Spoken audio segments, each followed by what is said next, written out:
The letter arrived on a Tuesday, which Sarah Thornton always said was the cruelest day of the week for bad news.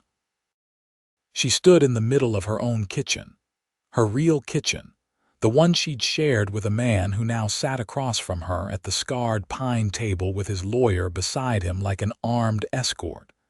And she watched the document slide toward her with the slow, deliberate certainty of a funeral procession.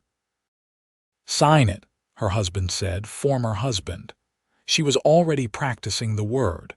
"Sign it and this whole ugly business is done." But Leela Rourke did not reach for the pen. She looked at the paper, then at the man she had loved for 6 years, then at the lawyer who had the decency to study his own hands, and she said, very quietly, "You told them about the money." It was not a question.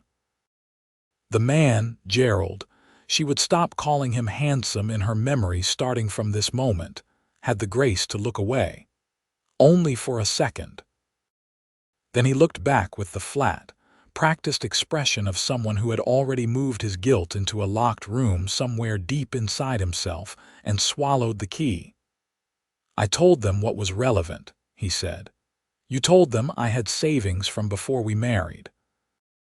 You told them those savings were marital property. You told them about my mother's inheritance."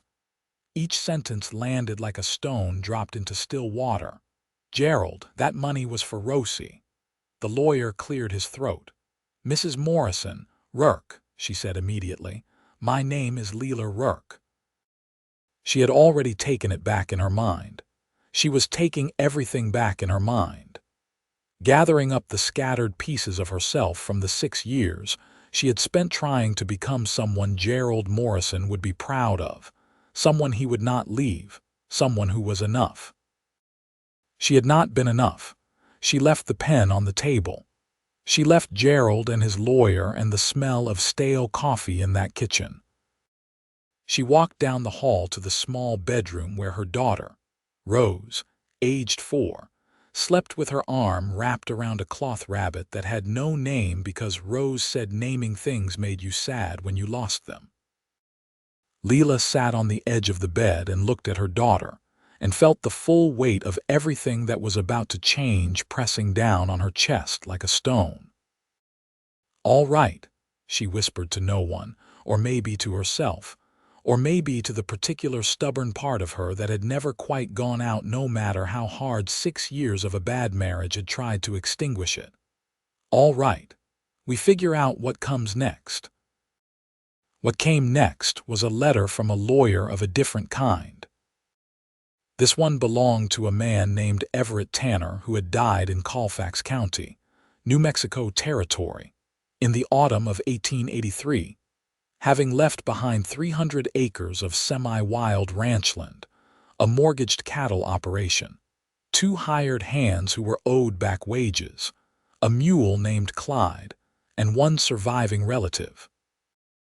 Leela Rourke, née Tanner, whose father had been Everett's younger brother and who had not spoken to any member of the Tanner family since she was 17 years old, and had understood, finally and completely, that there was nothing in that family worth staying for. She read the letter 3 times.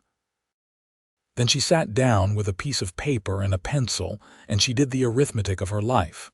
What she had, what she owed, what was left, and how long it would last. The arithmetic was not kind. She packed 2 trunks and a carpet bag. She arranged Rose's rabbit so it would not be crushed. She bought 2 train tickets to Santa Fe on money she had kept in a separate account under her maiden name, because she had always, underneath everything, been the kind of woman who kept emergency funds separate from hope. She did not know any of that yet. She only knew that she came with complications. She would tell him so, the rancher, the first time they really talked, standing in the yard of the property that was now apparently hers, with the dust of Colfax County settling on both of them and the sun going down behind the Sangre de Cristo Mountains in a burning wash of copper and rose. And he would say it without hesitating, without softening it, without the kind of polished social kindness that usually preceded a cruel truth. He would say, "So does this ranch." But that was later. First there was the arrival. The stage from Santa Fe to Cimarron deposited Leela and Rose and their 2 trunks and the carpet bag on the main street of a town that was doing its best to look like it had things under control when it clearly did not. It was the fall of 1883, and the cattle trade was shifting, and there were men with hard eyes standing outside the saloon at 2 in the afternoon, and a general store that was well stocked enough to suggest commerce, but had boards over one window that suggested recent trouble. Rose stood on the boardwalk holding her rabbit and looking at everything with the grave, all-absorbing attention of a 4-year-old who is deciding whether a new place is safe. "Well," she said finally, rabbit clutched to her chest, "it is very brown." "It is," Leela agreed. "Is there grass?" "I am told there is grass at the ranch." Rose considered this. "All right," she said, which was, Leela was learning, her daughter's way of accepting things that could not be changed. She had learned it somehow, that small pragmatism. Leela was not sure whether to be proud of it or heartbroken by it. The Tanner Ranch was 7 miles outside of town. The lawyer who handled Everett's estate, a dry, efficient man named Coates who communicated primarily through letters, and had clearly been hoping to sell the property to someone who did not need to be explained things, had arranged for Domingo to come with a wagon. Domingo was 62 years old, brown as saddle leather, with a mustache that had given up trying to grow in a straight line sometime around 1865. He helped load the trunks without being asked, and helped Rose into the wagon bed with the particular careful tenderness of a man who had grown up around children and missed it. "You are the niece of Everett Tanner," he said to Leela as they drove. It was not quite a question. "I am." "He talked about you sometimes." He paused. "He did not talk about you very kindly." Leela looked at the road ahead. "That is consistent with my memories of him." Domingo glanced at her sideways. Then something shifted in his expression, a recalibration, a kind of quiet respect. "He was not a kind man," he said simply. "But the land is good. The land does not know who owned it." It was, Leela would later think, one of the truest things anyone had said to her in years. The ranch house was low and adobe built, with a covered porch that ran the full length of the front, and a yard that had been, at some point in the past decade or so, intended to be a garden but had since been surrendered back to scrub. There was a barn in reasonable repair, a bunkhouse that looked solid if spare, 2 corrals, and 40 head of cattle in a pasture that could have held twice as many. Pete, the second hired hand, was 19 and so thin that Leela's first thought was that her second priority after understanding the mortgage situation would be feeding him. He had sandy hair and an Adam's apple that moved continuously when he was nervous, which appeared to be his resting state. "Madam," he said, taking off his hat and holding it with both hands like he was afraid it might try to escape. "We are real glad someone came." "What was the alternative?" Leela asked, looking around at the yard, cataloging everything. "Mr. Holt," Pete said. His voice dropped slightly, the way people's voices drop when they say a name that has weight to it. "He's been after this land for 2 years. He said if no one turned up to claim it inside of 60 days of Everett dying, he'd move to have it sold for the debt." Leela turned to look at him directly. "How long ago did Everett die?" 43 days, Domingo said quietly from behind her. She did the subtraction. 17 days. She had 17 days of cushion between her and a man named Holt and the disaster of losing this property before she had even begun to understand what it was. "Show me the books," she said. The books were a horror. She sat at the kitchen table that night with an oil lamp and the ranch ledger and a growing awareness that her Uncle Everett had been, in addition to being unkind, spectacularly bad at money management. The cattle were mortgaged. The property was mortgaged. There were back wages owed to Pete and Domingo amounting to more than 3 months. There was a debt at the hardware store in town, and a smaller one at the general store, and an almost comically bad deal with a cattle buyer who had locked in a price per head that was now well below market. Rose had been put to bed in the larger of the 2 small bedrooms. She had fallen asleep almost instantly, the rabbit under her arm unbothered. Leela was very bothered. She was still sitting there, pencil in hand, when she heard a horse in the yard. She went to the window and looked out. The night was clear and enormous, stars pressing down from every direction, and in the yard a man on a bay horse had pulled up and was looking at the lit window of the house with an expression she could not read at this distance. She opened the front door.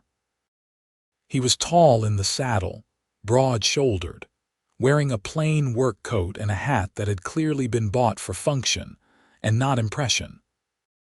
He had a jaw that looked like it had been set in place by someone who believed in permanence and dark hair that curled slightly at the collar where he needed a haircut. He was, she noticed with a completely irrelevant corner of her mind, an extraordinarily good-looking man. She filed this away in the same category as things that did not help the current situation and therefore were not useful. "You must be the Tanner heir," he said. "Leela Rourke," she said. "Who are you?" "Seth Taggart.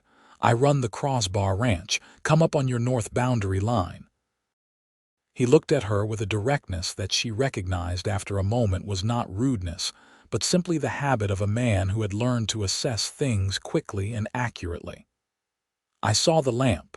Wanted to make sure Holt's men hadn't gotten a notion to be here first." "Why would that matter to you?" she asked. He was quiet for a moment. Then, "Because your north fence line is also my south fence line. What happens to this ranch doesn't stay over here." He paused. "And because Holt is the kind of man whose notion of land acquisition involves burning things down." The air between them was still. She was aware that she was standing in a doorway in a ranch that was 17 days from potential disaster, talking to a stranger in the dark about another stranger who apparently believed in arson as a business strategy, while inside a 4-year-old slept with a nameless rabbit. "I suppose you should come in," she said. "I have coffee." He tied his horse at the post and came up the porch steps and took his hat off when he came through the door, which she noticed because it was a small, automatic thing that said something about how he had been raised. He sat at the kitchen table and she poured coffee from the pot on the stove, and he looked at the ledger open in front of her and looked at her and looked at the ledger again. "Bad," he said. "Comprehensive in its badness," she said. "My uncle had a gift." Something shifted at the corner of his mouth. Not quite a smile. The acknowledgement of something that might have been funny in different circumstances. She sat across from him and looked at him the way she had learned to look at people since the dissolution of her marriage, not for what they presented, but for what they revealed without meaning to. He held his coffee cup with both hands. He had the hands of a man who worked hard and worked often, rough and capable. There were calluses at the base of each finger and a small scar across the left thumb that had healed crooked. "What is Holt's actual claim?" she asked. "If I'm here, if I'm the rightful heir, he can't just take it." "He can't take it legally," Seth said. "But Holt's relationship with legality is complicated. He's got a man on the county land board who owes him money. He's got a judge in Santa Fe who owes him more money. If he can manufacture a reason, or if the debt becomes too large to service, or if something happens to the cattle," he stopped. "If something happens to the cattle," she repeated. "Last spring, Everett lost 11 head in a night. They were found in a ravine 2 miles north." The ravine is on Holt's land, technically, and no one did anything about it. Everett didn't have the standing to push it. Holt made it look like Everett's fence management. His voice was level, not angry, but the flatness of it told her that it made him angry and that he had learned to manage that. I pushed it, but I was one voice against Holt's money, and money talks louder in Colfax County than it ought to. She looked down at the ledger, then back up at him.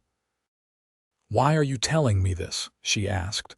"You could have just left the lamp alone, waited to see what happened." He met her eyes. His were a dark, serious brown, the color of good river water, and there was something behind them, not deception, not hidden motive, but a complexity she recognized because she carried something like it herself. "Because I'm not that kind of man," he said simply. She believed him. She was not sure she should believe him, given her recent track record with men and the trusting of them. But she believed him anyway, and there was something almost frightening about how naturally it came. "I need to tell you something," she said after a moment. She set down her coffee cup and folded her hands on the table because she had learned that honesty required a kind of physical deliberateness, a settling of oneself before the words came. "I need to tell you that I came here with very little experience running a cattle operation. I know numbers, I can manage accounts, I can read a ledger, I can see where money is going and where it should go instead. But I've never managed ranch hands or cattle or a mortgage on land. I have a daughter who is 4 years old and who currently believes that everything will be fine because I have not shown her anything different. And I have 17 days before whatever Holt is planning becomes actionable." She stopped. Then, because it seemed necessary, because she had spent 6 years pretending to be less complicated than she was, and it had cost her everything. "I came with complications, Mr. Taggart. That is the honest truth of it." He looked at her for a long moment. The lamp on the table threw warm light across both of them, and outside the New Mexico night was immense and indifferent, and from somewhere in the distance, a coyote said something mournful to the dark. "So does this ranch," he said. It was not a dismissal. It was not a warning. It was something she had not expected. It was an equalization, an acknowledgement that complicated was not a disqualifying condition. It was simply a condition, like weather, like terrain, like the particular quality of the soil under their feet. She looked at him. He looked at her. "All right," she said, and heard her daughter's word coming out of her own mouth, and understood for the first time that maybe it was not resignation but something stronger, an acceptance that made movement possible. "All right," he agreed. The next morning she was up before the sun, and standing in the yard when Seth Taggart rode back with a man from the land office and a copy of the deed and a very specific conversation to have about the mortgage timeline. He had clearly not slept much. She had not slept much either. She would learn over the coming days that this was simply how Seth Taggart operated. When he decided to do something, he did it with his whole attention and he did not stop until it was done. There was no theater in it, no performance. He just worked. He walked her through the cattle first. All 40 of them by name, because he knew their names, or had invented names for them in his head during the seasons he had watched the Tanner operation slowly fall apart from across the fence line. He knew which ones were good producers and which were problems, and which needed to be watched for health reasons and why. "You know my uncle's cattle better than I do," she said. "I've been watching this ranch for a long time," he said, not making it into anything more than it was. "Why?" He paused, his hand on the neck of a roan cow who had apparently been named Patience for reasons Leela did not yet understand. "Because when a ranch goes bad, it doesn't just go bad for the people on it. Cattle cross fence lines. Diseases cross fence lines. Bad management crosses fence lines. What happens here matters to the crossbar." He looked at her. but also because I watched your uncle make a ruin of something that could have been good, and it bothered me. It bothers me to watch something be ruined." She was quiet for a moment. "Do you think I'll ruin it?" "No," he said. It was very direct and very immediate, and he did not appear to feel the need to soften it or qualify it. "I think you'll do the opposite." She turned away before he could see what that did to her face. The problem of Wallace Holt became concrete by the end of her first week. He came to the ranch in person, which she had not expected. She had expected an intermediary, a legal document, some proxy through which a man of his apparent resources would communicate. But he came himself, which told her something important about the quality of his regard for this situation. He thought it required his personal attention. He was in his 50s, heavyset in the particular way of men who had been muscular in their youth and had allowed themselves to expand without surrender, still carrying something of the shape of power even as it was softened. He wore good clothes, expensive for the territory, and he came with two men who stayed on their horses while he came up to the porch where Leela was standing with her arms crossed. "Miss Tanner," he said. "Mrs. Rourke," she said. "What can I do for you, Mr. Holt?" "I imagine you've heard my name from various people in the area," he said pleasantly. His pleasantness was the kind that was a performance of pleasantness rather than the thing itself, and she recognized it because she had spent 6 years married to a man who had a version of the same quality. "I came to have a neighborly conversation about your uncle's estate. I'm listening." "It's a hard thing," he said, "to inherit trouble. And that's what this property is, Mrs. Rourke, trouble with 2 legs on it. The mortgage is behind, the cattle operation is understaffed, and the water rights on the south pasture are, well, contested is the polite word." She had not known about the water rights. She kept her face neutral. "Contested how? Your uncle and I had an agreement about the use of Coyote Creek." "Verbal agreement, unfortunately, which means it's a matter of record between gentlemen." He paused, letting the word gentleman occupy the space where it was clearly not meant to include her. "I'd be willing to discuss a purchase price for the property. A fair price, given the complications." "What price?" she asked. He named a number that was approximately 40% of what she now knew the land to be worth. "That's not a fair price," she said. "That's a starting point in a conversation you're hoping I'm too frightened or too ignorant to finish." Something moved behind his pleasant eyes, something hard and calculating reassessing its position. "You might want to think carefully before you take that tone," he said. "I might," she agreed. "I'll give it thorough consideration. And while I do, I'd appreciate it if you stayed off my property until further notice. Good day, Mr. Holt." She went inside and closed the door and stood against it for a moment, with her heart moving at a speed that had nothing to do with bravery and everything to do with the way her body understood danger, even when her mind was busy pretending to be fearless. Rose was at the kitchen table drawing something with a stub of pencil on the back of an old letter. "Who was that man?" she asked without looking up. "A neighbor," Leela said. "He did not seem very neighborly," Rose said, still drawing. Leela almost laughed. "No," she said, "he did not." She sent a message to Seth Taggart through Domingo, and Seth arrived at the ranch that afternoon while the sun was still high and the shadows were short and hard. He had Pete with him, and Pete was carrying a rolled survey map that Seth spread on the kitchen table with the care of a man handling something important. "The water rights," she said. "I know about the water rights," Seth said. He traced the line of Coyote Creek on the map with one finger. "Holt's claim is that he and your uncle agreed the creek use would revert to him if the Tanner Ranch changed hands outside the direct mail line." Leela stared at the map. "That sounds like something invented after the fact." "It is something invented after the fact," Seth said. but he's got a witness willing to swear to it. Man named Carter who works for Holt and would swear to anything Holt needed sworn to. So what do we do?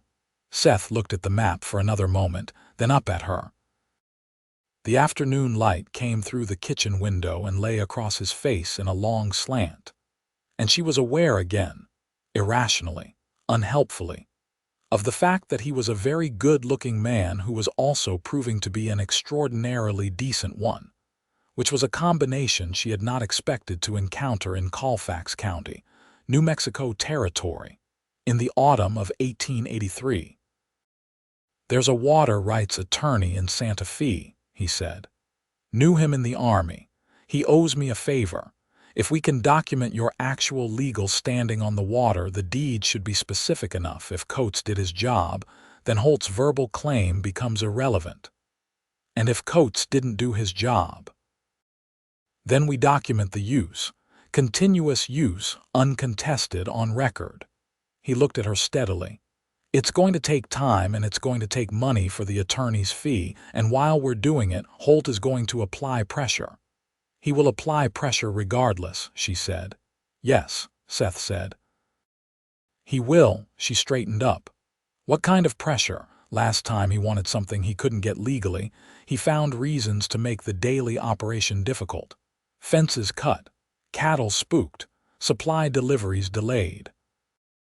He was watching her face as he said it, and she realized he was not trying to frighten her, but giving her accurate information because he believed she could use it accurately, which was its own form of respect. "I see," she said. "And your suggested approach is what, precisely?" "Stay visible," he said.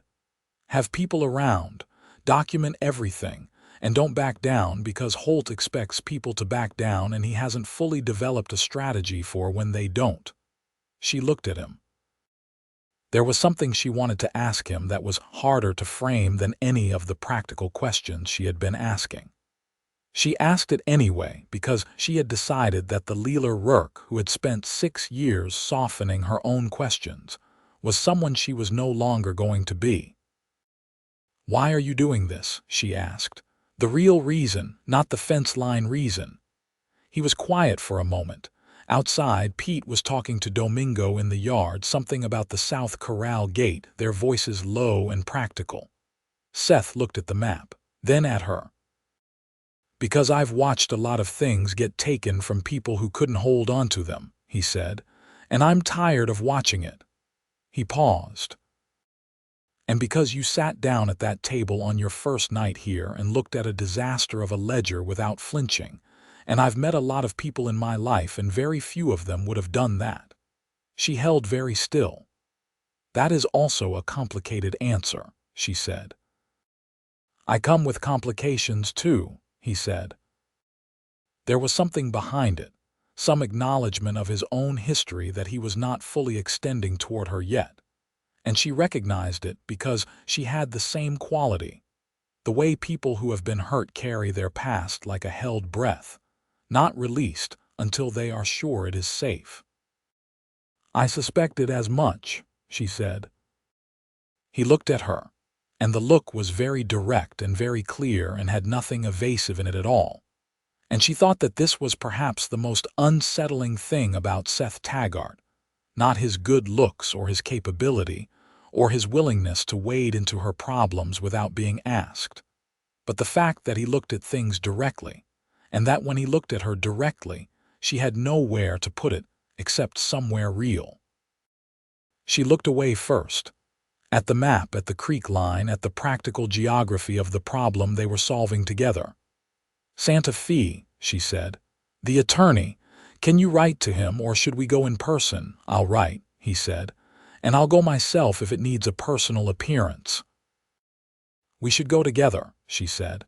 "It's my property. I should be the one making the legal case." He looked at her with something that was very close to admiration and said, "Yes, you should." The letter to the attorney in Santa Fe went out by post the next morning. The reply came back within the week, which was fast, and it was favorable. The deed language, Coates having done his job after all, was explicit about water access. And the attorney, whose name was Garrison and who had a gift for precise language, believed the claim was defensible. In the meantime, the complications arrived, as complications do, on multiple fronts. The first was a cut fence in the north pasture that let 7 cattle drift before Pete noticed and rode out to bring them back. The cattle were recovered, but one of them, a good young heifer Seth had called Patience's daughter in his personal taxonomy, had a cut on her right foreleg from the wire that needed attention and put her out of the productive rotation for 3 weeks. The second was a conversation Leela had with old Domingo in the yard one evening after Rose had gone to bed, in which Domingo told her, carefully and without drama, that Pete had been offered money by someone working for Holt to open the south gate on a specific night and look the other way.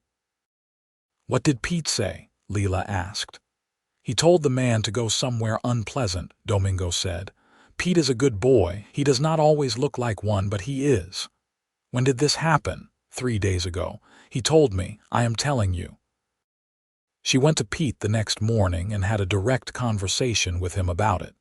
And Pete turned red from his collar to his hairline and said he was sorry he hadn't told her himself, and she said she wasn't angry. She was grateful, and she needed to know everything that happened here from now on, however small it seemed, because she could not manage what she did not know. Pete nodded hard, Adam's apple working. "Yes, madam, I will, I promise." "Also," she said, "I'm raising your wages." She named a number that was better than what Everett had paid and was still within what the operation could theoretically sustain if she managed it right. "And Domingo's. Retroactive to when the back pay began, which I'll clear by end of month." Pete stared at her. "Madam, the books will work," she said. "I'll make them work. The 2 of you staying is worth more than any individual line item." He was very young. He was 19 and thin, and had probably not been told by very many people that his loyalty was worth paying for. His face did something complicated that she pretended not to notice so he would not have to be embarrassed about it. She told Seth about the attempted bribery when he came by that afternoon on the pretext of checking the north fence repair, but actually, she suspected, because he was checking on her. She had begun to understand his patterns. He was not a man who hovered or fussed, but he found reasons to be present at a frequency that was too regular to be coincidental. She was not sure how she felt about this. She was sure of how she felt about it. She was not sure she was ready to feel it. "He's escalating," Seth said about Holt. He was crouching by the repaired fence post, examining the new wire Pete had run, his hat tipped back so she could see his face clearly in the late afternoon light. "I know," she said, "which means we are not going fast enough on something. The land board meeting is in 3 weeks. If we can get the water rights documentation before that, we can make the case to the full board," she said. "Yes, I've been thinking about that." She paused. "I want to go to Santa Fe, in person, with the deed and Garrison's written opinion. I want to stand in front of the land board and make the case myself." Seth stood up and looked at her. The late light was the color of copper, and it was very warm on the land and very still, and somewhere behind her, the ranch house was settling in its adobe bones the way old buildings settle, with small sounds like contentment. "That's the right call," he said. "Will you come with me?" The question was more than practical, and they both knew it. She held it out in the space between them anyway, because she had learned that the only way to know if something was possible was to ask. "Yes," he said, steady as the fence post. "Of course." Rose stayed at the ranch with Domingo and Pete, while Leela and Seth made the 2-day journey to Santa Fe. Leela had agonized over leaving Rose, had sat with her daughter the night before their departure and explained where she was going and why, and Rose had listened with the grave attention she brought to everything and then said, "Will you bring me back something?" What would you like?" Rose had thought about it. "A ribbon for the rabbit," she said. "She is getting tired of having no decoration. I thought the rabbit had no name." "She does not need a name to have a ribbon," Rose said, with the particular logical completeness of a 4-year-old who has organized the world to her satisfaction. The journey to Santa Fe was the first extended time Leela and Seth had spent in continuous proximity, and she discovered things about him the way you discover things about landscape when you travel through it slowly. Gradually, in layers, with new things becoming visible as the light shifted. He had grown up in Central Texas, which he spoke about with the particular effectiveness of someone who had loved a place and then been expelled from it. His father had been a rancher who lost the property in a bad year and never fully recovered from it, not financially and not in any other way either. And Seth had carried this as the central shaping fact of his life. The knowledge of what it looked like when someone let a thing be taken from them by degrees without fighting back. "Is that why you fight for other people's property?" she asked on the first afternoon on the road south with the Sangre de Cristo Mountains to their left and the sky enormous above them. "I fight for adjacent property," he said. "There's a difference. I have a stake in what happens to the Tanner Ranch, the fence-line stake, among others." He said it simply, looking at the road ahead, and she decided not to push at it directly because she was not yet sure what she was pushing toward. She told him in exchange about Gerald. She had not planned to. But the road was long and the silence was comfortable, and had the particular quality of comfortable silences with a person you have discovered you can be honest with, the kind that does not require filling but does not punish filling either, and she found herself talking. She told him about the 6 years, and the way she had spent them trying to be acceptable to someone who was incapable of being satisfied. About the divorce and the money and the way Gerald had tried to take her mother's inheritance, the money she had set aside in Rose's name. About the divorce being final 3 months ago and feeling, the day it was final, not the devastation she had expected but a spreading, frightening freedom, like a door opened onto a room she had forgotten existed. "The complication I warned you about," she said. "A divorce is not a small thing in 1883. I am aware of how it reads." He was quiet for a moment. Then, "It reads like a woman who got out of a bad situation. It reads like a woman with a ruined reputation in most of the places I might want to live." "Then those are the wrong places," he said, with a simplicity that was not dismissiveness but a genuine rearrangement of the problem. And she could not quite work out what to do with it, so she looked at the mountains and said nothing and let the silence come back in around them. He told her his own complication later, that same evening, when they had stopped at a way station for the night and were sitting on the porch after supper with coffee, watching the stars come out the way they came out in New Mexico in the fall. All at once, suddenly, like someone had thrown a handful of light against a dark cloth. He had been engaged, he said, 2 years ago. A woman in Cimarron, a school teacher from Ohio who had come west with enthusiasm and a plan for what the West should be and had encountered instead the actual West. She had left after one winter. She had not been cruel about it. She had been honest. She had said that she loved him but that she could not be what the life required, and she was more honest about that than some people were, and he respected her for it. "But it left you certain of something," Leela said. "That I'm difficult to stay for," he said. "That the life here is," he stopped. Then, she used the word relentless. She said the work is relentless and the land is relentless, and she needed something that had edges to it. That stopped. "I don't know how to make it stop." "Because that's not what it is," Leela said. He looked at her. "It doesn't stop," she said. "The work, the land, it's ongoing, it's continuous. Some people need edges and that's honest and real and there's nothing wrong with it. But some people," she paused, looked at the stars. Some people are better suited to something that doesn't stop. Something that keeps asking things of you. He was looking at her with an expression she could not fully read in the dark, but which made something shift in her chest. "You think you're one of those people," he said. "I think I spent 6 years trying to be the other kind and I was terrible at it," she said. "So yes." The land board meeting in Santa Fe was held in a government office building that smelled of paper and tobacco, and the particular bureaucratic anxiety of men who made consequential decisions that would outlast them. There were 9 men on the board. Holt was not there in person, but his representative was, a lawyer named Frawley, who had the oiled certainty of someone who was used to winning in rooms like this. Leela stood up when it was her turn, and she was aware, in the way women are always aware in rooms where the power is arranged against them, that her presence here was already being read as an anomaly.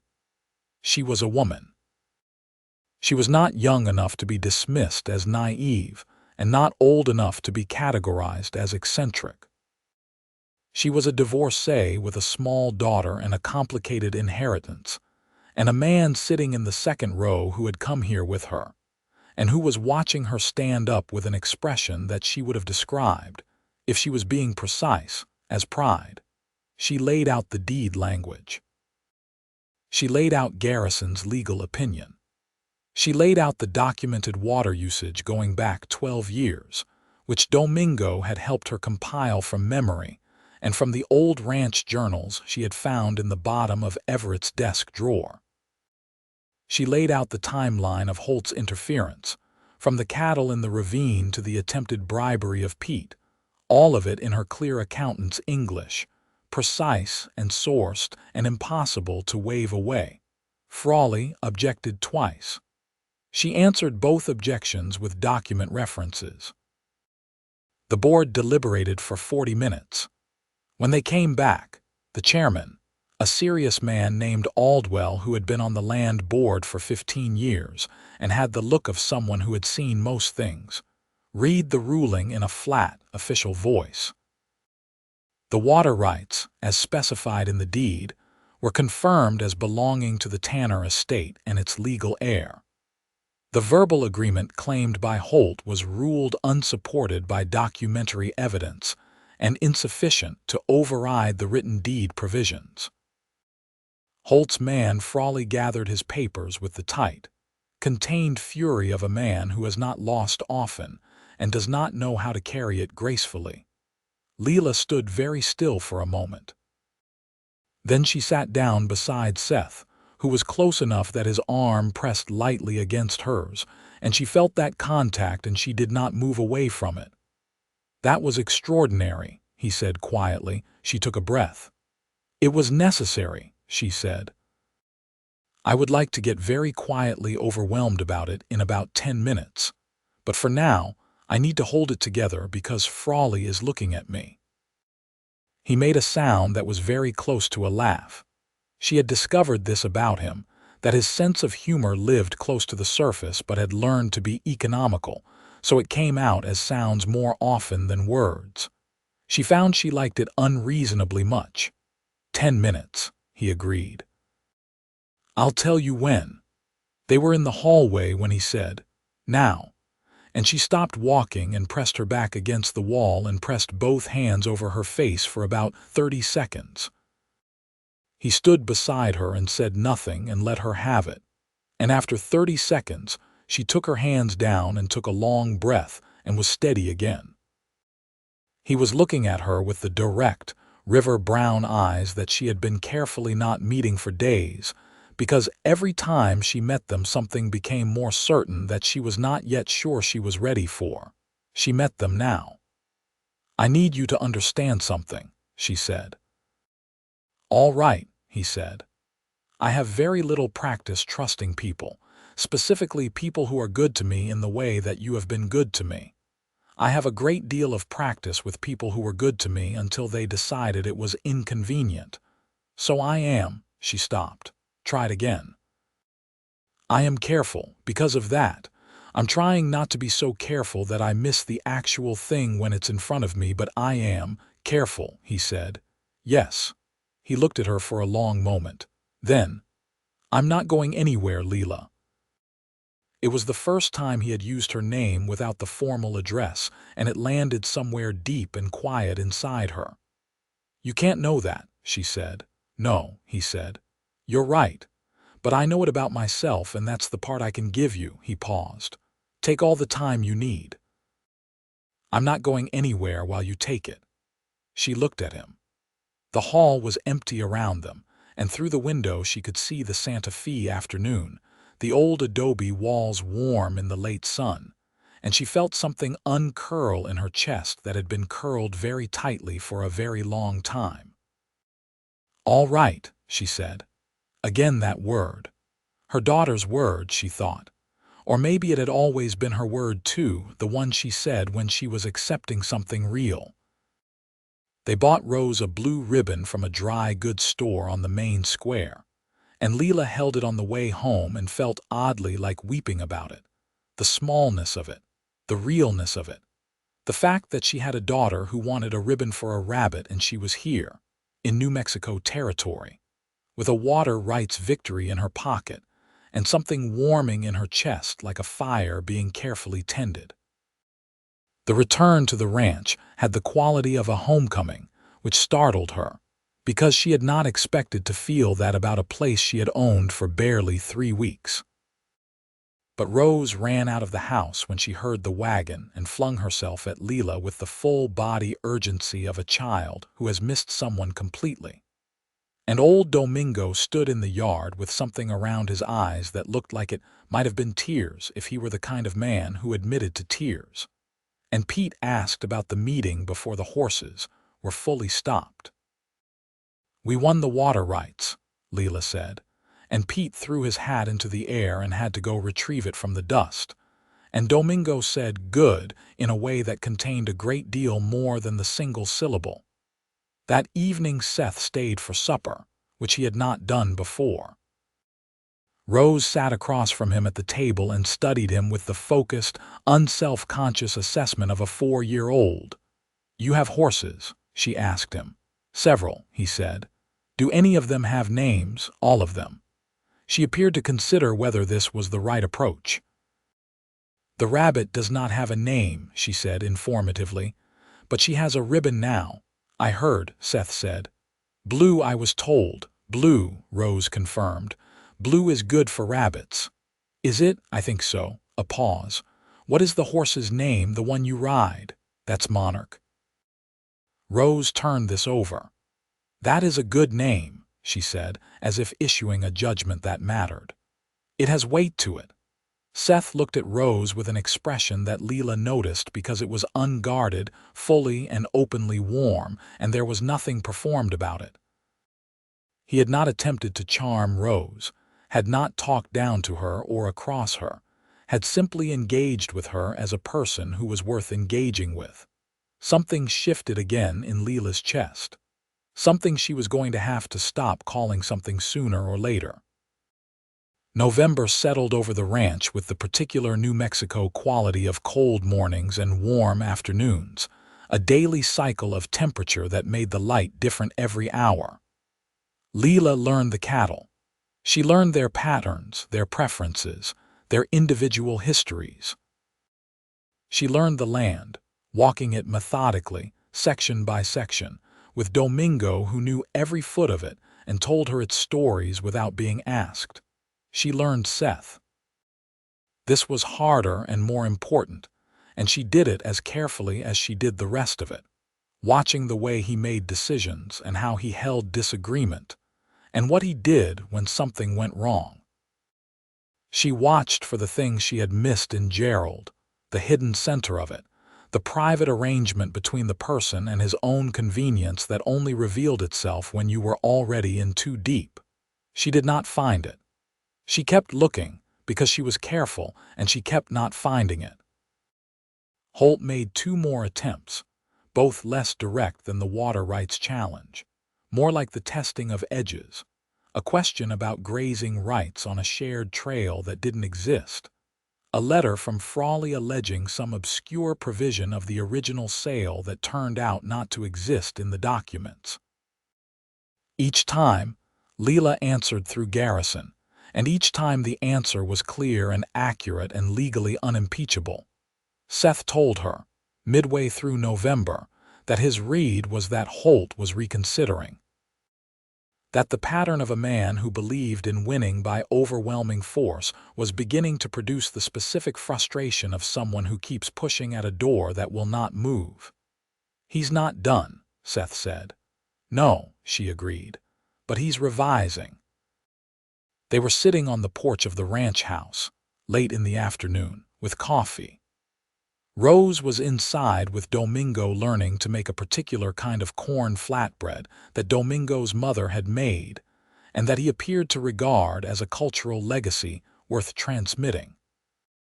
The light was doing what New Mexico light does in the late afternoon, which is to achieve a particular quality of gold that seems to exist nowhere else in the world, a warm, saturated gold that makes everything it touches look significant. "I need to tell you something," Seth said. She looked at him. His profile was angled toward the mountains, and she could see the particular quality of how he held himself when he was saying something that cost him something, a slight tightening across the shoulders, a deliberateness to his stillness. "Tell me," she said. "When you first arrived, when I came by that first night," he paused. "I had a reason beyond the ones I gave you." She waited. "Holt made an offer to me 2 weeks before Everett died," Seth said. "He offered to sell me the Tanner property, essentially to front me the money to acquire it with a shared grazing arrangement that benefited him. He thought I'd want the land because of the water access and the south pasture." She was very still. "I said no," Seth said immediately. "I want to be clear about that. I said no because I knew what he was doing. He was positioning himself to claim the land through me once my own debt to him created leverage. It was a trap dressed as an offer." He looked at her. "But I knew when you arrived that Holt's calculation had not changed. He still wanted the water and the south pasture, and I knew things about his methods and his plans that could help you." He stopped. "I should have told you all of this in the beginning, why I knew so much about what he was doing, the fact that he'd approached me." She was quiet. She sat with it, the way she had learned to sit with complicated truths, not immediately reacting, letting it settle. "Why didn't you tell me in the beginning?" she asked. "Because I was afraid it would look like I had a stake in the outcome that wasn't purely about helping you," he said. "That it would make the help look like it had a hidden motive." "Did it?" she asked quietly. "Have a hidden motive?" He looked at her directly. "Not the kind that would hurt you. My stake in the outcome has always been that you keep this land and run it well and Holt doesn't get what he wants. That has never changed." He paused. "And one other thing, but that thing has always been." He stopped. "Has always been what?" she said. The mountains were turning purple in the late light. The air smelled of cedar and cold coming. "It has always been about you specifically," he said. "Not the ranch, you." She looked at him and did not look away and let herself be looked at in return. "I know," she said. "I have known for some time." She paused. "I have been trying to be careful about it." "I know," he said. "I have been trying to give you time." "How much longer do you think you will give me?" she asked, and the question had a lightness to it that was also, underneath, completely serious. Something happened to his face. The careful steadiness of it shifted, and underneath was what she had been seeing glimpses of for weeks. Something warm and unguarded and real, the actual man underneath the capable, deliberate exterior. "I don't know," he said. "I'm finding it increasingly difficult to be patient." "Good," she said quietly. "I think that's good." He reached across the space between them and took her hand, which was resting on the arm of the chair. He took it with the care of someone handling something important, his rough, capable hand closing over hers, and she felt it through her whole body. Neither of them said anything. The gold light moved. Rose's voice came from inside the house, explaining something to Domingo with great seriousness. The mountains held the last of the day. She turned her hand over in his and laced her fingers with his and held on. The last serious challenge from Holt came in December, just before Christmas, and it came from a direction she had not expected, because she had been watching the legal approach and the operational interference, and had not fully anticipated a personal one. He came again to the ranch, this time alone without the 2 escort riders, which made her more careful rather than less. She went out to meet him in the yard. Seth happened to be there, had been there all morning helping Pete reinforce the South Corral fence, and he stood slightly to her left with his arms crossed and said nothing. Holt looked at Seth, then at Leela, then back at Seth, and in that look something shifted in his assessment of the situation. "I came to make a better offer," he said to Leela. "A fair one." "What's changed?" she asked. "You've shown you can hold the legal ground," he said, with the pragmatic respect of a man who understood winning and losing and the mathematics of both. "I have no interest in a prolonged legal fight over a water rights determination that's already been settled." He named a number for the property that was substantially higher than his first offer, still not full value, but not insulting. "Why do you want it?" she asked. He looked at her. "South pasture access, the water. Those 2 things are worth more than the rest of the property to my operation." "Why not offer for just those?" she asked, a pause. "Because I want the whole thing." "I know you do," she said. "And it's not for sale." She let that land. "However, if you want to discuss a long-term water-sharing agreement for a reasonable fee, I'm open to that conversation, not sale." Agreement. His eyes narrowed. He was recalculating again. She had prepared this, had talked it through with Seth and Garrison, had determined that a formal water-sharing agreement at the right terms actually solved several problems at once. It generated operating income for the ranch. It formalized Holt's access in a way that prevented him from claiming more, and it removed the primary pressure point. It was not a surrender. It was a conversion of an enemy into a transaction. Holt looked at Seth. "You suggested this," he said. "She suggested it," Seth said. "I agreed it was smart." Holt looked back at Leela for a long moment. There was something in his expression that she could not entirely read, but the dominant note of it was a reassessment, the specific recalibration of a man who had come here expecting one kind of problem and found a different one. "Have your lawyer contact Frawley," he said finally. "We'll talk terms." He rode away. She watched him go. Then she let out a breath she had been holding since he arrived, and Seth put his hand briefly on her shoulder, and she let herself lean into it for exactly 1 moment before straightening up. "He's not happy," she said. "No," Seth agreed. "But he's practical. He'll take the deal if the terms are right." "I'll make sure they're right," she said. "Right for us." December deepened. The terms were negotiated through January and signed in February of 1884. The water-sharing agreement generated enough to make a dent in the mortgage and freed up operational attention that had been consumed by the fight. The ranch began, slowly and then with gathering momentum, to work properly. She got the cattle count to 60 by spring, buying carefully at the stockyard in Cimarron with Seth's advice on bloodlines and temperament.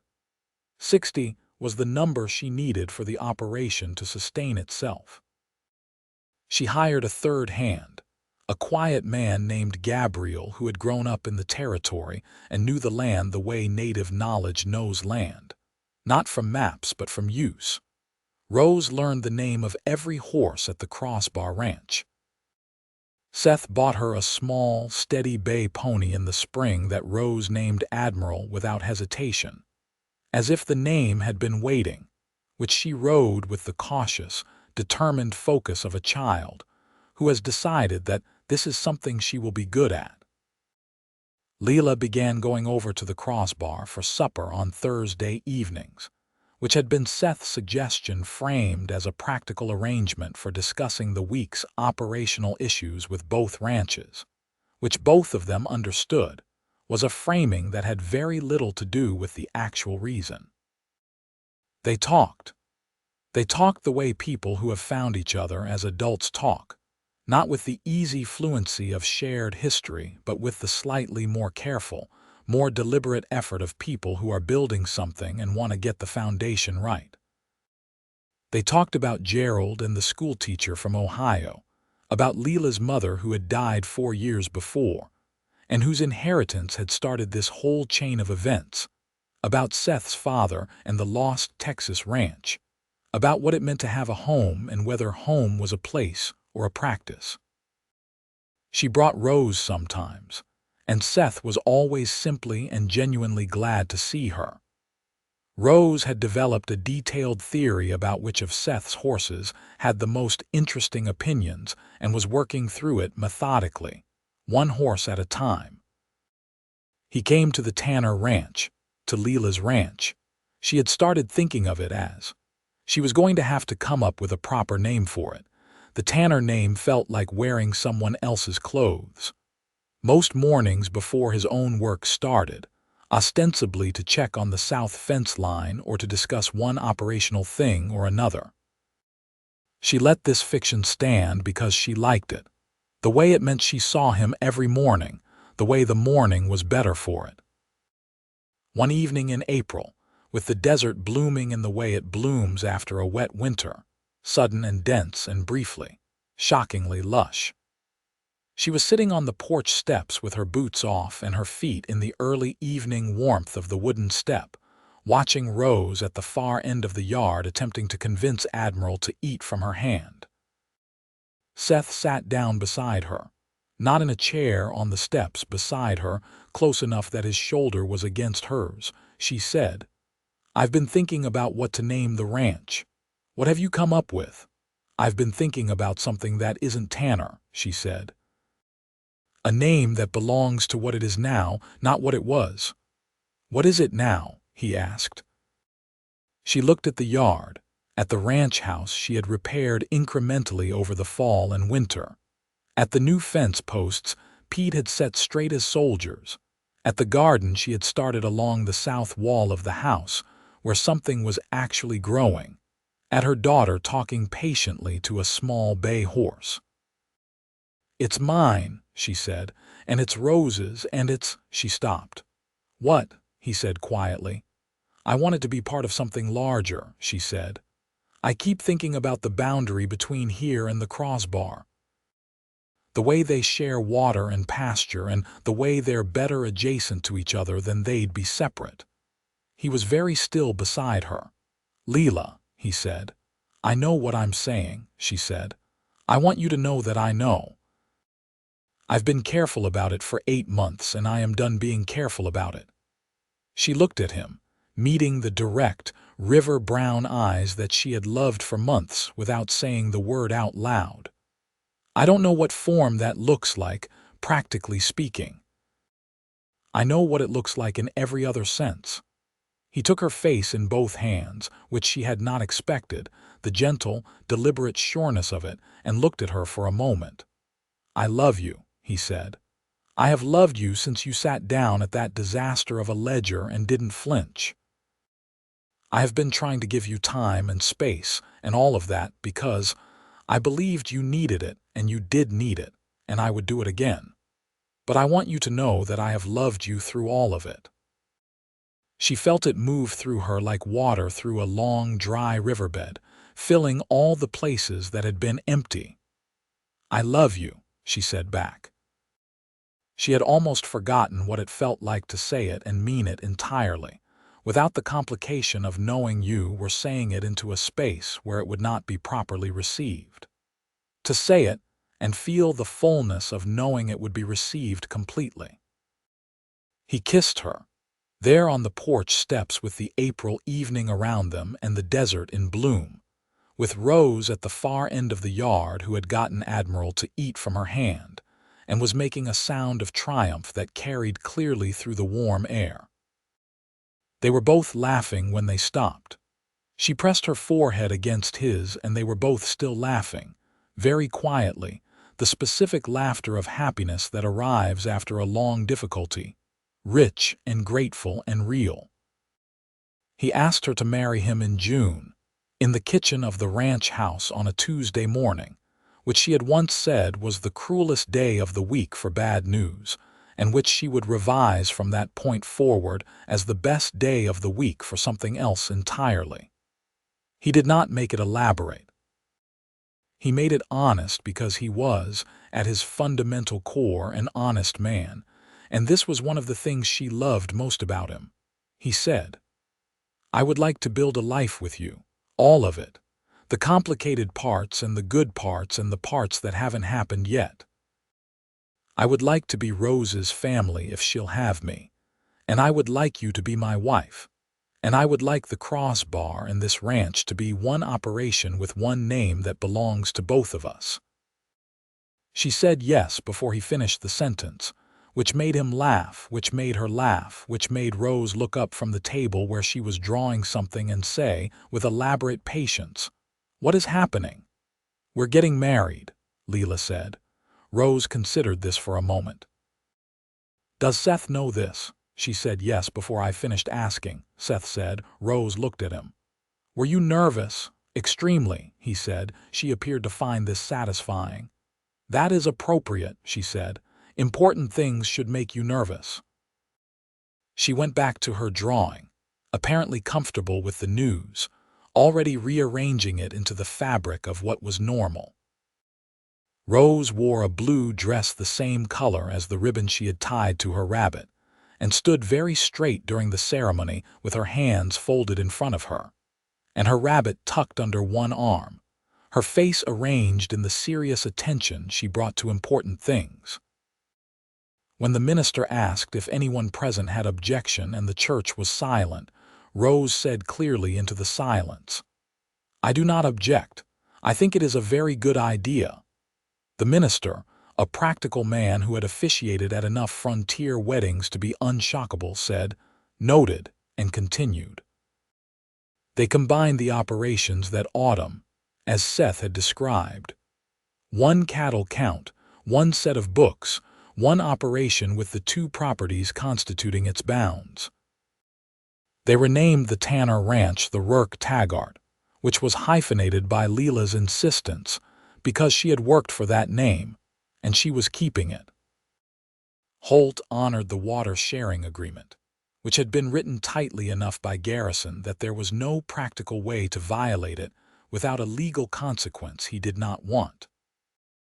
He remained a difficult neighbor in the general sense, but he had revised his understanding of Leela in particular and chose, on the whole, to direct his acquisition impulses toward other quarters. The land board member who owed him money was voted off the board in the next election. Leela had supported the challenger quietly and carefully, and without making it personal, through a letter-writing campaign, and a conversation with Aldwell who had remembered her performance at the hearing and respected what he had seen. It was not flashy work. It was the kind of work that had no single visible moment of triumph, but simply, over time, changed the shape of things. Seth watched her do all of it and loved her more specifically with each passing season, which was something he had not thought possible, because he had started loving her so fully in that first kitchen lamp-lit night. The winter of 1884 into 1885 was cold and long and completely domestic in a way that Seth, who had lived alone at the Crossbar for 4 years, found remarkable and deeply satisfying. The Rourke Taggart house, which they lived in and expanded through the winter, a new bedroom added by Pete and Gabriel in the fall, was always warm and always occupied with something. Accounts being managed, meals being made, Rose doing her lessons at the kitchen table with the focused attention she brought to everything she decided mattered. Domingo taught Rose to make every dish he knew, treating her education in this as seriously as she treated it. Rose informed Seth at Thanksgiving that she could now make 6 kinds of bread and that she intended to make 7 before Christmas. "What's the 7th?" Seth asked. "A type Domingo has only heard about from his grandmother," she said. "We are reconstructing it from description." "How is that going?" "The first 2 attempts were inedible," she said. "The third was interesting. We think we are close." They were close. The 7th bread was achieved on December 19th, and Rose presented it at supper with the controlled but radiant satisfaction of a person who has solved a difficult problem. In the spring of 1885, Leela told Seth she was pregnant. She told him in the morning in the kitchen, before the day's work had properly started, because she had been holding it for 3 days to be sure, and she could not hold it any longer. She told him matter-of-factly because that was how she said important things, and then watched his face. His face was remarkable. It went through several things in rapid succession: surprise, which became understanding, which became something so open and warm and glad that she felt it in her chest like warmth from a stove. He crossed the kitchen to her and held her face in both hands the way he had on the porch steps in April the year before, the same careful, deliberate tenderness. "Are you?" he started. "I'm well," she said. "I'm entirely well." She stopped and let herself feel it fully for a moment, the wholeness of it. "I'm very glad," she said. "I am more glad than I know how to say properly." "You don't have to say it properly," he said. Rose was told that afternoon and received the news with her usual procedure, the consideration, the assessment, the decision. Then, "A brother would be interesting," she said. "I have decided I would like a brother." "It may be a sister," Leela said. "That would also be acceptable," Rose allowed. "But I think a brother would be interesting. Someone to teach things to." Seth caught Leela's eye over Rose's head, and the look between them was full of something quiet and wonderful and utterly their own. That summer was the best kind of busy. The ranch was running well. The cattle count was up to 80, which was the number Seth had always believed the combined acreage could support if managed properly. And the water-sharing arrangement with Holt was generating reliable income that had paid down a substantial portion of the remaining mortgage. Leela managed the books for both properties and had, by general agreement of everyone around her, a gift for it that went beyond competence into something more intuitive. She saw patterns in numbers, saw where things were about to become problems before they did, saw opportunities that more straightforward accounting would have missed. She had started helping Helen at the dry goods store with her accounts 2 days a week, which had become, by that summer, a slightly different arrangement. Leela managed the accounts for 3 businesses in Cimarron, which generated additional income and which had given her, without her initially intending it, a reputation in the county as someone who knew numbers. "You should charge more," Seth said, when she told him what she had been charging. "I'm building the practice," she said. "You've been building it for 6 months. It's built." He looked at her with the direct, steady look that she had come to love for its complete absence of condescension. He never told her what to do. He told her what he saw and trusted her to do with it what she thought was right. "You're good at it, Leela. You should be paid appropriately for being good at it." She raised her rates. Every client kept her. She added 2 more. The baby was born in October of 1885. A boy, as Rose had requested. He arrived on a Tuesday, which Leela decided was now definitively the best day of the week and possibly the best day of any week she had ever lived.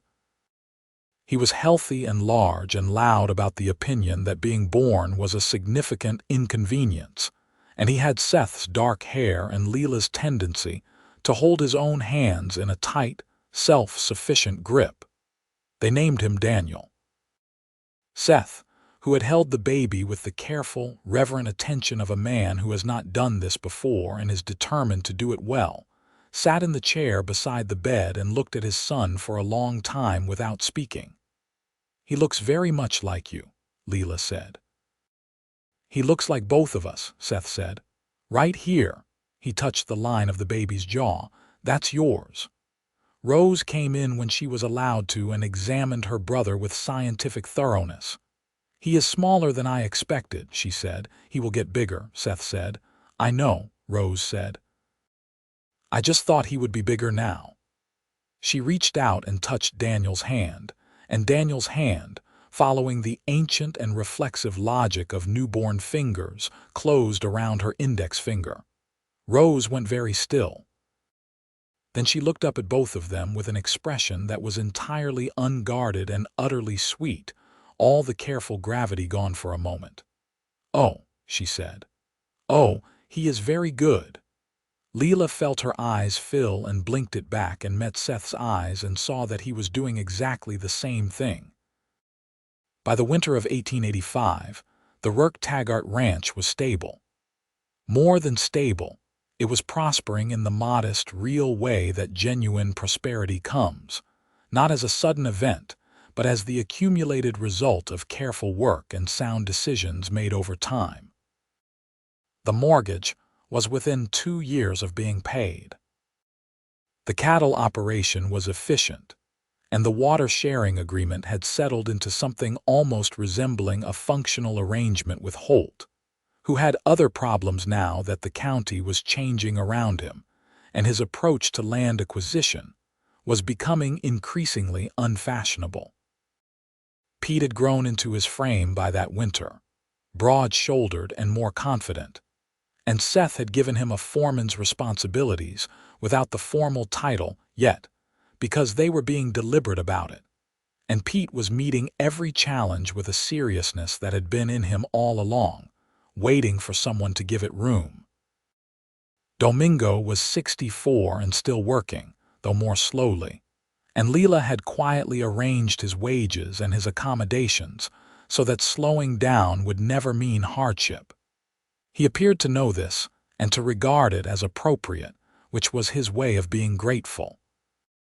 Gabriel had married a woman from town in September of 1885, a quiet, capable woman named Frances, who had grown up on a ranch further south and knew her way around both cattle and people, and who had, within 2 months of knowing Leela, become the kind of friend who could be called on at 3 in the morning if the situation required it. The territory was changing around them. The cattle trade was shifting, the railroad was moving, the old patterns of land and power were reshaping themselves in ways that created both opportunity and loss.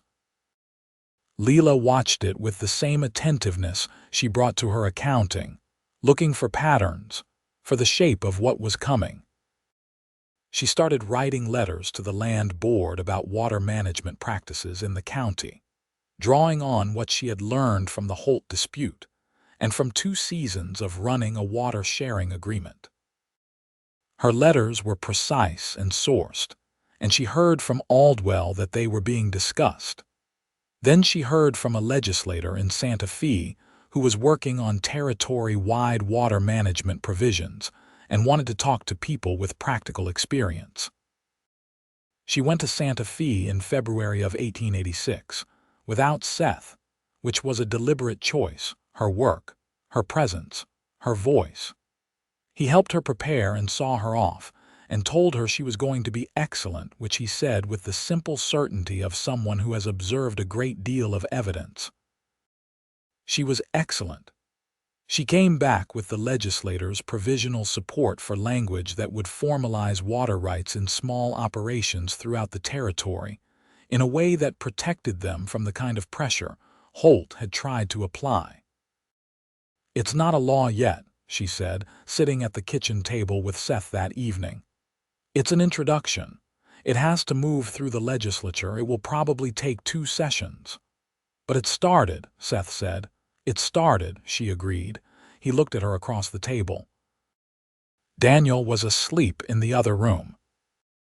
Rose was supposedly also asleep, but there were sounds of quiet movement that suggested she was reading, which was technically not permitted at this hour, and which both of them had independently decided not to enforce, because it was Rose and books were not the worst rule to break. "I want to tell you something," Seth said. She raised an eyebrow. "That sounds familiar." "When you arrived here," he said, "that first night, I told you I had been watching this ranch for a long time because of the fence line, because of what happens here matters there." "Yes." "That was true," he said, "but there was already something else. The way Coates had described you in a letter when he first found out the property was going to you. He said, and he is not a man who says extra things, as you know, he said the heir appears to be a woman of considerable intelligence and limited financial options who is being forced to make something of a situation she did not ask for." He paused.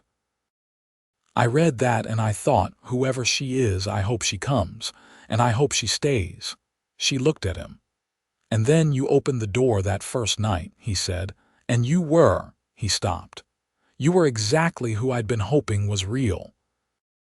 And I thought, pay attention because this is something you don't walk away from." She reached across the table and took his hand. "I came with complications," she said. "So did this ranch," he said. "So did I. So does everything that matters." He raised her hand and pressed his mouth to the back of it. A simple, old-fashioned gesture that meant everything, and she let herself feel the fullness of her life around her. The ranch, the work, the sound of her daughter's pages turning in the dark, her son's quiet breathing, the man across the table who had looked at her complications and said they were not disqualifying, who had given her time and steadiness and complete, unperforming honesty. She thought about the woman on the train going southwest with 2 trunks and a carpet bag and a child, who had decided that naming things made you sad when you lost them. She wanted to tell that woman something. She was not sure exactly what, except that it involved the word hold on and also something about blue ribbons and rabbits and boys named Daniel and men named Seth, and how Tuesday had turned out to be the best day of the week after all. She held onto his hand across the table.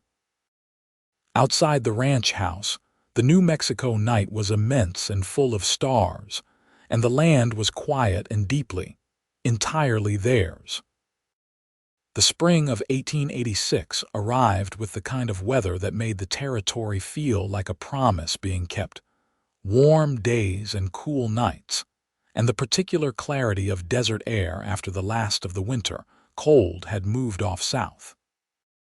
The water-sharing agreement with Holt came up for its annual review in March, and Leela sat across from Frawley, who had himself undergone some revision over the intervening years, and they worked through the terms in an hour with relatively little difficulty. Frawley, who had at first barely managed to conceal his contempt for a woman who presumed to argue legal documents, had arrived at something closer to professional respect, which was not warmth, but was its own form of acknowledgement. Afterward she walked out into the Santa Fe afternoon. She had come alone again, by now a regular enough occurrence that it required no discussion, and stood in the main plaza and felt the sun on her face and thought about the first time she had come here with Seth. The hallway of the government building, 30 seconds with her hands over her face, and him standing beside her saying now at exactly the right moment. She bought 2 oranges from a market stall, a luxury still and always, and brought them home on the stage, and gave one to Rose who peeled it with the focused precision. She brought to everything, and gave half to Daniel, who was learning to eat solid food and had opinions about it. Daniel was 5 months old and had Seth's disposition. Easy to settle, slow to cry, observant in a way that made people feel that he was assessing them before committing to an opinion. He had begun, in the past 2 weeks, to laugh, which was the kind of thing that stopped everyone in the house and rearranged their faces. Rose had taken her role as older sister with complete seriousness. She read to him. She showed him things. She informed him, in her careful, patient voice, about the horses and the cattle and the ranch and the nature of weather and what kinds of bread were best. Daniel listened to all of it with great attention, which Rose found gratifying.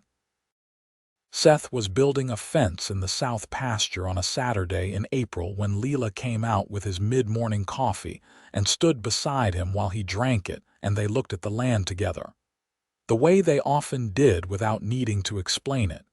Just the two of them, facing the same direction, taking the same view. "I was thinking about the east pasture," she said. "What about it? If we put another 20 head there in the fall, we could be at 100 head by next spring. The water provision in the new territory language should hold that." He looked at the east pasture. "The grass would need another growing season. I know, that's why fall," he nodded. "It's a good call." She leaned against him slightly, her shoulder against his arm. He put his arm around her, coffee cup still in his other hand. "Are we happy?" she said.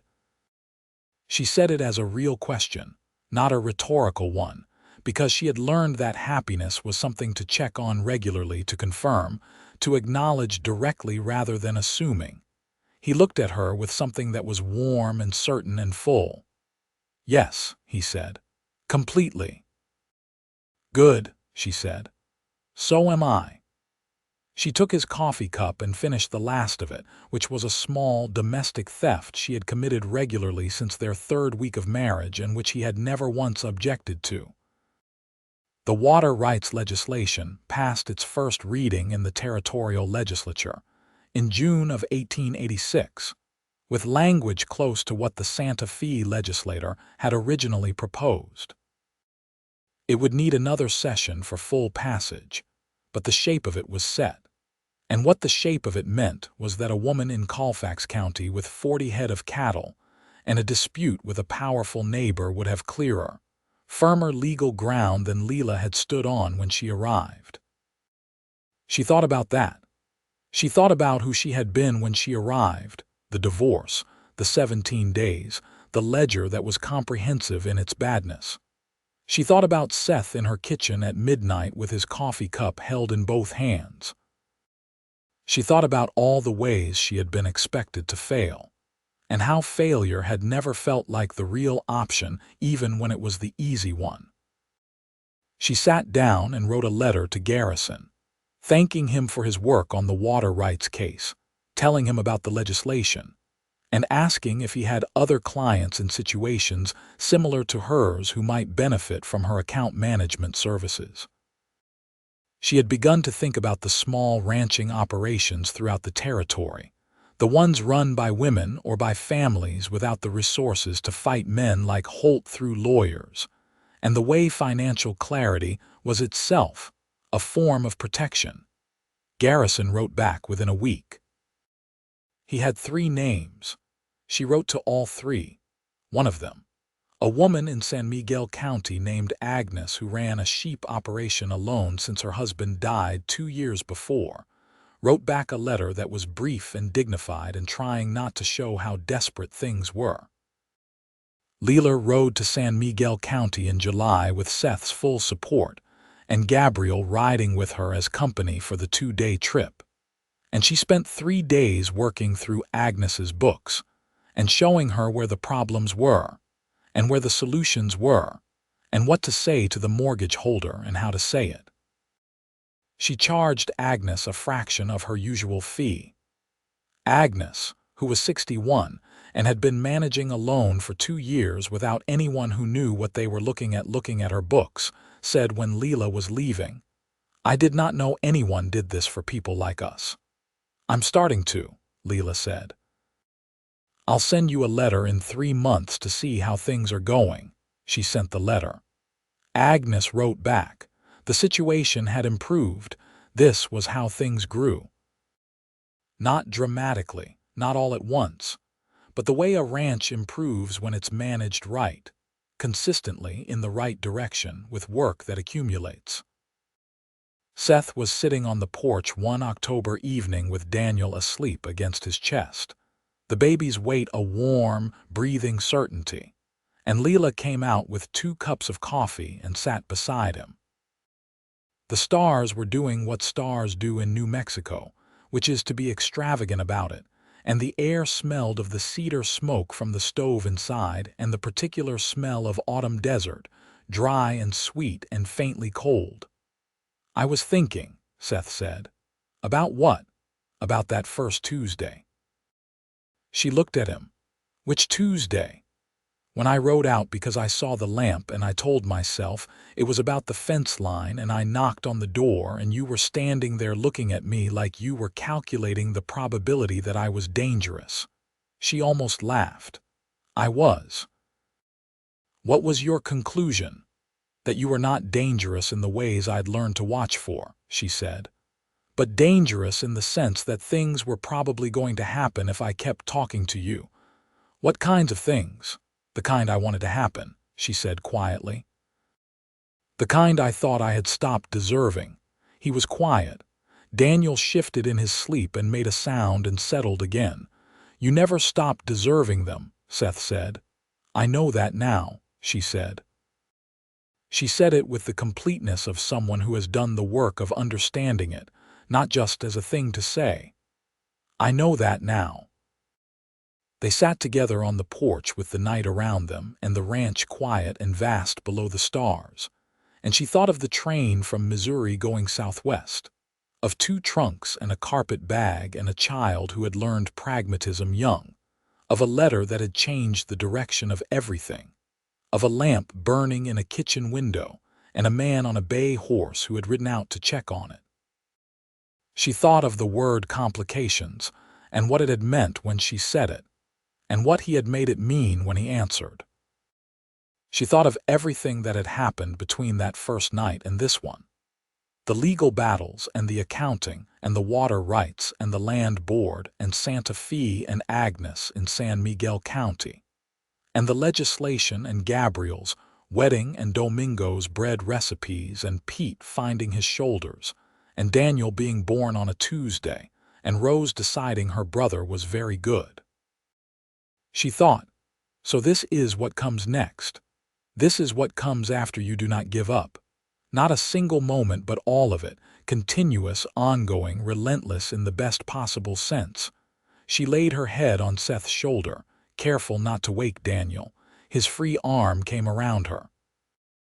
"All right," she said, which was her word, her daughter's word, the word that meant she had accepted the real shape of things and was moving within it without fear. "All right," he said back. He always said it back. The October stars burned. The land was still. Somewhere in the ranch house Rose was reading past the permitted hour. And tomorrow the work would start again. And the mortgage would be 1 day closer to paid. And the water in Coyote Creek would run the direction it always had, following its own logic through the land that had made peace with what it was and who it belonged to. She closed her eyes and breathed it in, complicated, all of it, and entirely, completely, irrevocably good.